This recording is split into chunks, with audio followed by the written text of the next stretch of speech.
Hi guys, welcome to our channel. Enemy properties అంటే ఏంటి? Enemy properties అసలు అమ్మవచ్చా? అసలు దేశంలో ఈ ఎన్మి ప్రాపర్టీస్ ఎంత మేరకు ఉన్నాయి? మన తెలంగాణలో ముఖ్యంగా చూసుకుంటే ఎంత ఉన్నాయి? సో ఎన్మి ప్రాపర్టీస్ గురించి డీటెయిల్స్ ఇవ్వడానికి ప్రజెంట్ మనతో పాటు సీనియర్ అడ్వకేట్ రామారావు గారు ఉన్నారు. వారితో ఒకసారి మాట్లాడదాం.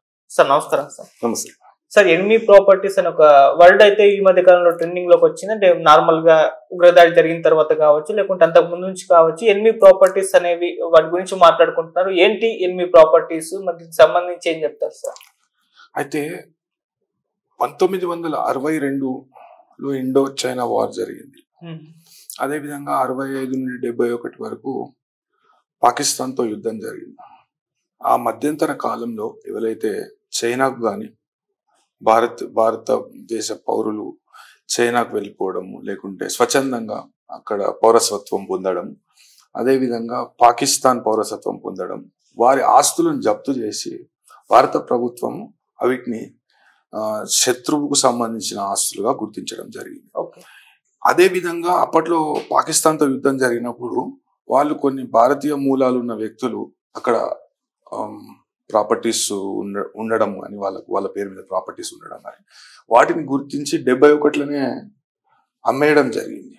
అంటే వాళ్ళు ఆ ప్రాపర్టీస్ని జాతీయం చేయడము, లేకుంటే అమ్మేయడం అనేది జరిగింది.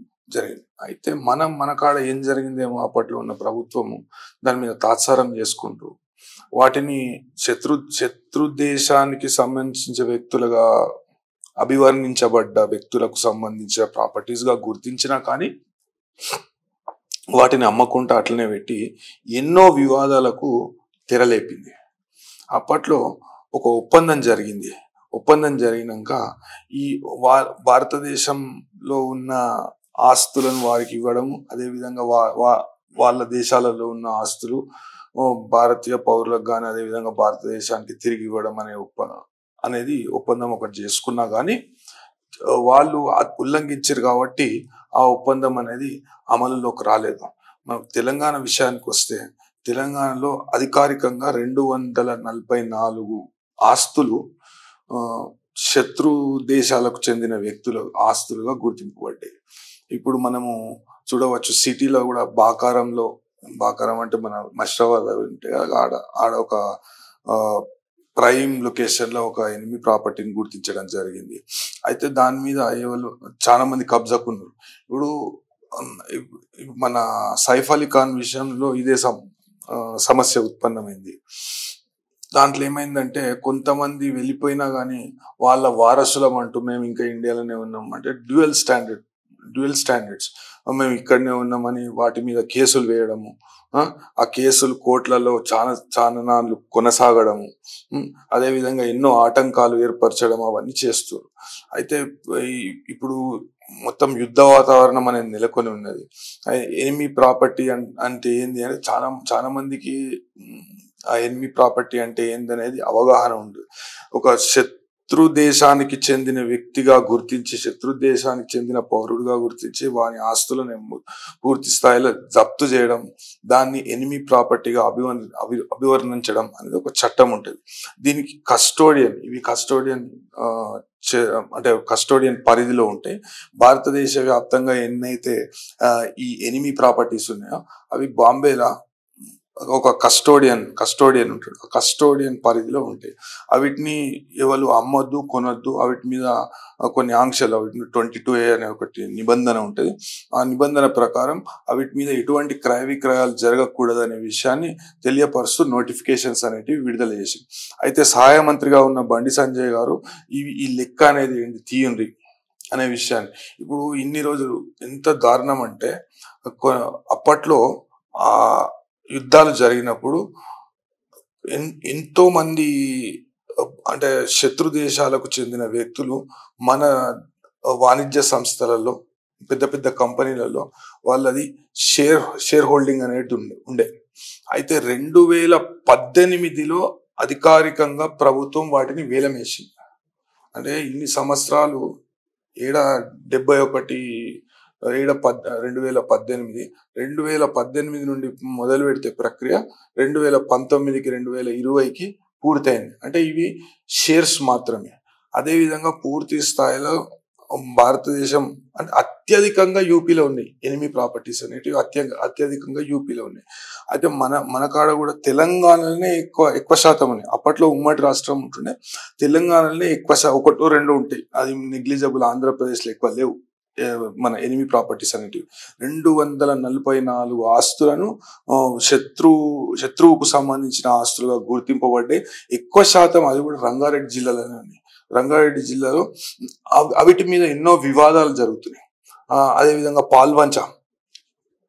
పాల్వంచలో కొన్ని ఆస్తులు ఉన్నాయి, సిటీలో ఉన్నాయి. ఇప్పుడు మనం చూస్తే ఇప్పుడు వక్ఫ్ చట్టము దానిలో మార్పులు తీసుకొస్తాము అని అంటే ఒక సామాన్య ముస్లిం వ్యక్తికి ఎటువంటి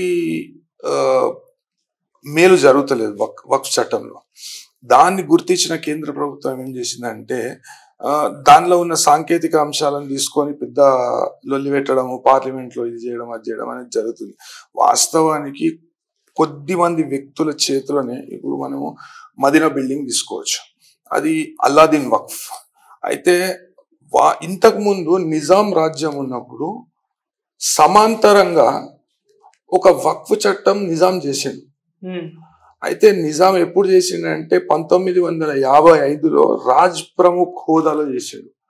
అయితే ఈ వక్ఫ్ చట్టం తీసుకొచ్చినాక దీనిలో మార్పులు చేసిండ్రు. కొత్తగా తీసుకొచ్చిన వక్ఫ్ చట్టం పరిధిలోకి నిజాం చేసిన చట్టం రాదు అని కొంతమంది వాదన వినిపిస్తున్నారు.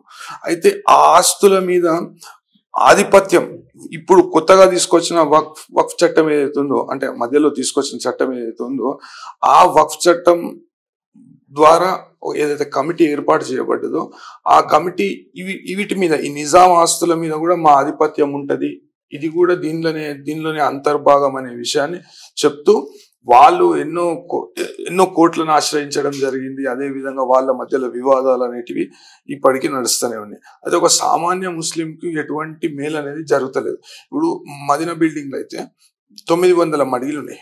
900 మడిగలలో పెద్ద పెద్ద మడిగలకు ఆ సెంటర్లో ఇప్పుడు చార్మినార్ కాడ ఎంత మొత్తం, అయితే ఆ సెంటర్లో తక్కువ 1,00,000 నుండి 2 లక్షల రూపాయల కిరాయి వస్తుంది.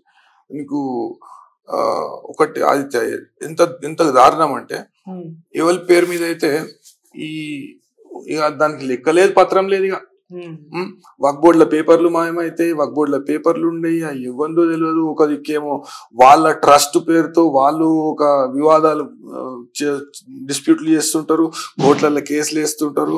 కొంతమంది కిరాయిదారుల 1200 రూపాయలు పెద్ద మడిగి 1200 రూపాయలు, 500 రూపాయలు, 400 రూపాయలు అది వక్ఫ్ బోర్డుకు పోతుంది. ఆ వక్ఫ్ బోర్డుకు పోయిన 400-500 రూపాయలు కూడా దానిలో కోట్ల వివాదాలు ఉంటాయి. అయితే ఈ ఆస్తులు అనేటివి వాస్తవంగా ఎవరి చేతిలో ఉన్నాయి? మన కళ్ళకు కనబడేది ఇంత ఉంటే ఆ భారతదేశ వ్యాప్తంగా ఎన్ని ఆస్తులు ఉన్నాయి? అయితే ఈ వక్ఫ్ చట్టాన్ని వ్యతిరేకిస్తున్న వాళ్ళు ఎవరు? ఈ పూర్తిగా వాళ్ళ నియంత్రణలో పెట్టుకొని దాని ద్వారా కోట్ల రూపాయలు సంపాదిస్తున్న వ్యక్తులే గాని సామాన్య ముస్లిం వాళ్ళు కూడా ఈ వక్ఫ్ చట్టం మాకు ఇబ్బందికరంగా ఉన్నది అని పూర్తిగా వాళ్ళకి అవగాహన కూడా ఉండదు. ఆ చట్టం మీద అంటే ఏం మార్పు చేస్తారు అనే అవగాహన కూడా ఉండదు. ఇప్పుడు 400 రూపాయలు వక్ఫ్ బోర్డుకు పోతుంది. అయితే ఎవరైతే వ్యక్తి పేరు మీద ఉంటుందో ఆ వ్యక్తి 2 లక్షల నుండి 3 లక్షల రూపాయలు నెలకు సంపాదిస్తాడు. వాడేం వ్యాపారం చేయడు. ఒక సామాన్య ముస్లిం వ్యక్తి వాడు కష్టపడి పొద్దుంత సాయంత్రం కష్టపడి వాడి జీవనాన్ని కొనసాగిస్తుంటే ఇట్లా వాడు రక్తం తాగుతారు. అయితే అది అంతరించిపోవాలి. ఈ వక్ఫ్ అనేది ఎవరి కోసం చేసిండ్రు? సామాన్య ముస్లిం కొరకు చేసిండ్రు. అదే సామాన్య ముస్లిం ఏమన్నా మేలు దాని నుండి పొందుతుండా అంటే పొందలేడు. కాబట్టి ఆ మేలు వాళ్ళకే చెందాలని వక్ఫ్ చట్టం అనేది తీసుకొచ్చింది. అయితే ఇట్లా ఎన్నో ఆస్తులు వాళ్ళ చేతులలో పెట్టుకొని ఇబ్బంది పెడతాను. అయితే ఈ కొన్ని ఎనిమీ ప్రాపర్టీలలో కూడా వక్ఫ్ బోర్డు మాది అని క్లెయిమ్ చేయడము, అదే విధంగా కొంతమంది ఇల్లీగల్. ఇప్పుడు నీకు దేవతల గుట్ట ఉన్నది, దేవతల గుట్టల అది స్వయంభూ హనుమాన్ గుడి ఉంటది. ఆడ ఓ దొంగ 150 విల్లాలు కట్టిండు ఆడ. అయితే ఇవన్నీ సరైన లెక్కలు లేవు, సరైన చర్యలు వీళ్ళ మీద లేవు కాబట్టి రెచ్చిపోతురు ఇట్లా. దీన్ని పూర్తిగా ఒక బ్యాలెన్స్ కు తీసుకొద్దాము. పూర్తి స్థాయిలో సామాన్య ముస్లింకి ఒక మేలు చేద్దాం. అదేవిధంగా ఎన్మి ప్రాపర్టీల విషయానికి వస్తే ఎంతో మంది హిందువులు కానీ ముస్లిమ్స్ కానీ ఇప్పుడు వ్యవసాయ భూములు ఉంటాయి, వీటిని ఎప్పటి నుండో సాగు చేసుకుంటూ ఉన్నారు. అయితే దాన్ని ఎనిమి ప్రాపర్టీగా గుర్తించినంత మాత్రాన పూర్తి స్థాయిలో గవర్నమెంట్ తీసేసుకొని దాన్ని వేలం వేయడు లేకుంటే ఇది చేసుడు అది చేసుడు కాకుండా ఈ వ్యక్తులకు కూడా ఈ ఎవరైతే వ్యక్తులు దాన్ని సాగు చేసుకుంటున్నారో ఎవరైతే వ్యక్తులు దాని ద్వారా లబ్ధి పొందుతున్నారో వాళ్లకు అవకాశం ఇద్దాం, వాళ్ళ పేరు మీద రెగ్యులరైజేషన్ అనేది చేద్దాము. ఎవరైనా కావచ్చు, ముస్లిమ్స్ కావచ్చు, హిందూస్ కావచ్చు, ఎవరైనా కావచ్చు, వాళ్ళు చేస్తున్నారు, వాళ్ళ పేరు మీద ఇది చేద్దామని ఇక్కడ మన ఒక బోర్డు అనేది ఇక్కడ ఒకటి ఏర్పాటు చేద్దాము, ఒక బ్రాంచ్ ఆఫీస్ అనేది ఇక్కడ ఏర్పాటు చేద్దాం అనే ప్రతిపాదన కూడా చేయడం జరిగింది. అయితే ఈ మార్చు వరకు పూర్తి స్థాయిలో వీటిని అనలైజ్ చేసి ఇన్ని ప్రాపర్టీస్ ఉన్నాయి, దీనిలో ఇంతమంది ఎన్క్రోచర్స్ ఉన్నారు, ఈ ఎన్క్రోచర్స్ లో జెన్యూన్ వ్యక్తులు అంటే ఎన్క్రోచర్స్ అన్నంత మాత్రాన వాళ్ళు అనుభవంలో ఉన్నారన్న అనొచ్చు, వాళ్ళకు మేలు చేకూర్చేలాగా సామాన్య రైతులు ఉంటారు, అదేవిధంగా చిన్న వ్యక్తులు ఉంటారు, చిన్న వ్యాపారాలు చేసుకుంటూ ఉంటారు, వాళ్లకు మేలు చేకూరే విధంగా ఈ భూములను వినియోగిస్తాం. కాకుంటే ఈ బడా బాబులు ఎవరైతే ఉంటారో ఈ వక్ఫ్ చట్టం పేరుతో లేకుంటే ఇంకేదో చట్టం పేరుతో దీనిలో అడ్డంకులు అనేది వీళ్ళు క్రియేట్ చేసే అవకాశం ఉంటుంది. కాబట్టి పూర్తి స్థాయిలో ఎవరైతే బెనిఫిషియరీ ఉంటారో వానికి లేకుంటే